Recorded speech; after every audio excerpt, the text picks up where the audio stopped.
Big boss హౌస్‌లో ఎదురు చూస్తున్న నామినేషన్ ప్రాసెస్ మరోసారి జరిగిపోతోంది. ఇక అవినాష్ చీఫ్ కావడంతో ఈ వారం తన నామినేషన్ నుండి తప్పించుకున్నాడు. ఇక మిగతా హౌస్‌మేట్స్ కూడా ఒకరినొకరు డస్ట్ పోసి నామినేషన్ చేయాల్సి ఉంటుంది.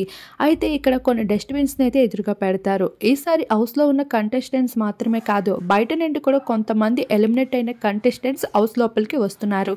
ఇక పలు రీజన్స్ చెప్పి వాళ్ళనైతే నామినేట్ చేస్తున్నారు. ఇలా హౌస్‌లో ఉన్న కంటెస్టెంట్స్ ఒకరినొకరు నామినేట్ చేసుకుంటూ ఇక ఎక్స్ కంటెస్టెంట్స్ కూడా హౌస్ లోపలికి వచ్చి నామినేషన్ చేసి వెళ్ళిపోతున్నారు. పృథ్వీ విష్ణుప్రియని నామినేట్ చేస్తూనే ఆట నువ్వు ఆడితే బాగుంటుంది అంటూ చేయడం జరిగింది. ఇక నిఖిల్ సైతం విష్ణుప్రియ నువ్వు నీ ఆట మీద ఫోకస్ చేయి, ఎందుకంటే ఫ్యామిలీ వీక్ లోనే కాదు స్టేజ్ పై కూడా అందరూ నీకు చెప్తుంది అదే అంటూ నామినేట్ చేయడం జరిగింది. ఇక అశ్విని, పృథ్వీ వీరందరూ కూడా ఒకరినొకరు నామినేషన్స్ లో అయితే ఈసారి మనకి కనిపిస్తూ ఉన్నారు.